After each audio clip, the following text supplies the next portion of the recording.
ಭಾರತೀಯ ಜನತಾ ಪಕ್ಷದ ಸೈದ್ಧಾಂತಿಕ ಅಡಿಪಾಯವಾದ ಭಾರತೀಯ ಜನಸಂಘದ ಸಂಸ್ಥಾಪಕ ಡಾಕ್ಟರ್ ಶ್ಯಾಮಪ್ರಸಾದ್ ಮುಖರ್ಜಿ ಅವರ ಜನ್ಮದಿನವನ್ನ ಸೋಮವಾರ ಹೊಸಕೋಟೆ ನಗರದ ಬಿಜೆಪಿ ಕಚೇರಿಯಲ್ಲಿ ಅರ್ಥಪೂರ್ಣವಾಗಿ ಆಚರಿಸಲಾಯಿತು. ಈ ಒಂದು ಕಾರ್ಯಕ್ರಮದಲ್ಲಿ ಬೆಂಗಳೂರು ಗ್ರಾಮಾಂತರ ಜಿಲ್ಲಾ ಬಿಜೆಪಿ ಪ್ರಧಾನ ಕಾರ್ಯದರ್ಶಿ ತಾರಾ ವೆಂಕಟೇಶ್, ಎಸ್ಸಿ ಮೋರ್ಚಾ ಜಿಲ್ಲಾಧ್ಯಕ್ಷ ದೇವನಗುಂದಿ ನಾರಾಯಣಸ್ವಾಮಿ, ನಗರ ಮಂಡಲ ಅಧ್ಯಕ್ಷ ಬಾಲಚಂದ್ರ, ಗ್ರಾಮಾಂತರ ಪ್ರಧಾನ ಕಾರ್ಯದರ್ಶಿ ಮುನಿನಂಜಪ್ಪ ಹಾಗೂ ಎಸ್ಸಿ ಮೋರ್ಚಾ ಗ್ರಾಮಾಂತರ ಅಧ್ಯಕ್ಷರಾದಂತಹ ಚಿಕ್ಕನಲ್ಲಾಳ ನರಸಿಂಹಯ್ಯ, ಉಪಾಧ್ಯಕ್ಷ ಮಂಜುಸೂರ್ಯ, ರಾಜ್ಯ ಪರಿಷತ್ ಸದಸ್ಯೆ ಸುಜಾತ, ಜಿಲ್ಲಾ ಉಪಾಧ್ಯಕ್ಷೆ ರೂಪಾ ಸೇರಿದಂತೆ ಹಲವಾರು ಮುಖಂಡರುಗಳು ಇದೇ ಸಂದರ್ಭದಲ್ಲಿ ಹಾಜರಿದ್ದು ಶ್ಯಾಮ್ ಪ್ರಸಾದ್ ಮುಖರ್ಜಿರವರ ಭಾವಚಿತ್ರಕ್ಕೆ ಪುಷ್ಪ ನಮನವನ್ನ ಸಲ್ಲಿಸಿದ್ರು.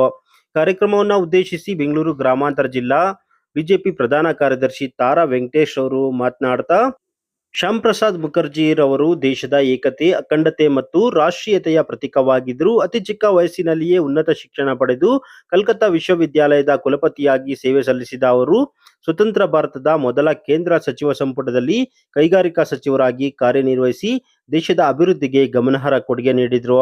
ತಾತ್ವಿಕ ಭಿನ್ನಾಭಿಪ್ರಾಯದ ಹಿನ್ನೆಲೆಯಲ್ಲಿ ಸಚಿವ ಸ್ಥಾನಕ್ಕೆ ರಾಜೀನಾಮೆ ನೀಡಿ 1951ರಲ್ಲಿ ಭಾರತೀಯ ಜನಸಂಘವನ್ನ ಸ್ಥಾಪಿಸಿದ್ರು. ಬಳಿಕ ರಾಷ್ಟ್ರದ ಏಕತೆ ಮತ್ತು ಅಖಂಡತೆಯನ್ನ ಕಾಪಾಡುವ ದೃಢ ಸಂಕಲ್ಪದೊಂದಿಗೆ ಸಾರ್ವಜನಿಕ ಜೀವನದಲ್ಲಿ ತೊಡಗಿಸಿಕೊಂಡಿದ್ರು ಅಂತ ತಿಳಿಸಿದ್ರು.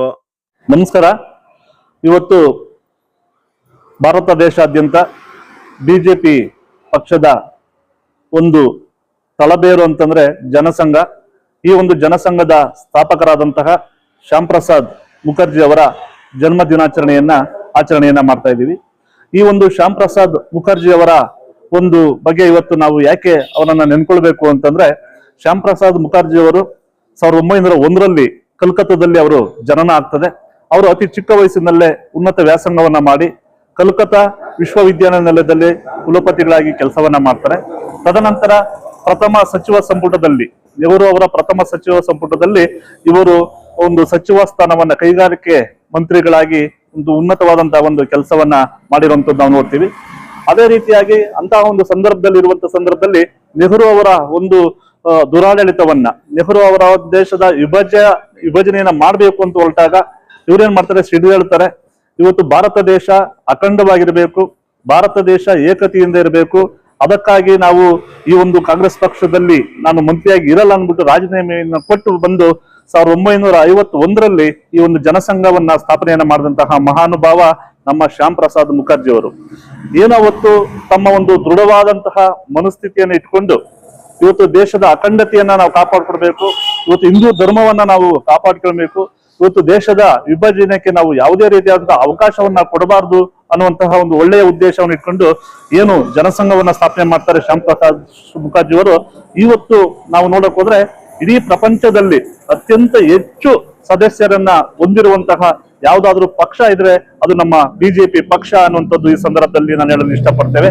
ಇಂತಹ ಒಂದು ಮಹಾನುಭಾವನ ಒಂದು ಜನ್ಮ ದಿನಾಚರಣೆಯನ್ನ ಹೊಸಕೋಟೆ ತಾಲೂಕಿನ ಒಂದು ಎಲ್ಲಾ ಮಂಡಲ ಅಧ್ಯಕ್ಷರುಗಳು, ಪ್ರಧಾನ ಕಾರ್ಯದರ್ಶಿಗಳು, ಎಲ್ಲಾ ಮೋರ್ಚಾಗಳ ಅಧ್ಯಕ್ಷರುಗಳು, ಪ್ರಧಾನ ಕಾರ್ಯದರ್ಶಿಗಳು ಎಲ್ಲಾ ಸೇರಿ ಇವತ್ತು ಹೊಸಕೋಟೆ ಬಿಜೆಪಿ ಕಚೇರಿಯಲ್ಲಿ MTB ನಾಗರಾಜಣ್ಣನವರ ಒಂದು ಆದೇಶದ ಅನುಸಾರವಾಗಿ ಇವತ್ತು ನಾವು ಈ ಒಂದು ಕಾರ್ಯಕ್ರಮವನ್ನ ಆಚರಣೆಯನ್ನ ಮಾಡ್ತಾ ಇದ್ದೀವಿ. ಈ ಒಂದು ಕಾರ್ಯಕ್ರಮಕ್ಕೆ ನಮ್ಮ ಎಲ್ಲ ಬಿಜೆಪಿ ಪಕ್ಷದ ಒಂದು ಜಿಲ್ಲಾ ಅಧ್ಯಕ್ಷ ಅಂತ SC ಮೋರ್ಚಾ ಜಿಲ್ಲಾಧ್ಯಕ್ಷ ಅಂತ ನಾರಾಯಣಸ್ವಾಮಣ್ಣವರು ಆಗಮಿಸಿದ್ದಾರೆ. ಅದೇ ರೀತಿಯಾಗಿ ನಗರ ಮಂಡಲ ಅಧ್ಯಕ್ಷ ಅಂತ ಬಾಲಣ್ಣನವರು ಆಗಮಿಸಿದ್ದಾರೆ. ಅದೇ ರೀತಿಯಾಗಿ ನಮ್ಮ ಒಂದು ಗ್ರಾಮಾಂತರ ಪ್ರಧಾನ ಕಾರ್ಯದರ್ಶಿಯು ಹಿರಿಯರಾದಂತಹ ಮುನ್ನಂಜಣ್ಣನವರು ಆಗಮಿಸಿದ್ದಾರೆ. ಇವತ್ತು ಜಿಲ್ಲಾ ಕಾರ್ಯದರ್ಶಿ ನಮ್ಮ ಮುರುಳಣ್ಣನವರು ಆಗಮಿಸಿದ್ದಾರೆ. ಇವತ್ತು ರೈತ ಮೋರ್ಚಾ ಕಾರ್ಯದರ್ಶಿ ಅಂತ ನಾಗೇಶ್ ಅವರು, ಮತ್ತೆ ನಮ್ಮ SC ಮೋರ್ಚಾ ಗ್ರಾಮಾಂತರ ಅಧ್ಯಕ್ಷ ಆದಂತಹ ನರಸಿಂಹಣ್ಣನವರು ಆಗಮಿಸಿದ್ದಾರೆ. ಉಪಾಧ್ಯಕ್ಷ ಅಂತ ನಮ್ಮ ಮಂಜುಸೂರಿ ಅವರು ಬಂದಿದ್ದಾರೆ. ಅದೇ ರೀತಿಯ ನಮ್ಮ ನಗರಾಧ್ಯಕ್ಷರಾದಂತಹ ಪವನ್, ಮತ್ತೆ ನಮ್ಮ ನಗರ ಉಪಾಧ್ಯಕ್ಷರಾದಂತಹ ನಮ್ಮ ವೆಂಕಟ ರೆಡ್ಡಿ ಅವರು ಆಗಮಿಸಿದ್ದಾರೆ. ರಾಜ್ಯ ಪರಿಷತ್ ಸದಸ್ಯರಾಗಿದ್ದಂತಹ ನಮ್ಮ ಸುಜಾತ ಅವರು, ಜಿಲ್ಲಾ ಉಪಾಧ್ಯಕ್ಷರಾದಂತಹ ರೂಪ ಅವರು, ಎಲ್ಲ ಒಂದು ಕಾರ್ಯಕರ್ತರು ಇವತ್ತು ಈ ಒಂದು ಕಾರ್ಯಕ್ರಮದಲ್ಲಿ ಬಂದು ಖುಷಿಯಾಗಿ ಇವತ್ತು ನಮ್ಮ ಜನಸಂಘದ ಸ್ಥಾಪಕರಾದಂತಹ ಶ್ಯಾಮ್ ಪ್ರಕಾಶ್ ಮುಖರ್ಜಿ ಅವರ ಜನ್ಮ ದಿನಾಚರಣೆಯನ್ನ ಆಚರಣೆಯನ್ನ ಮಾಡಿದ್ದಾರೆ. ನಿಮ್ಮೆಲ್ಲರಿಗೂ ನಮಸ್ಕಾರ.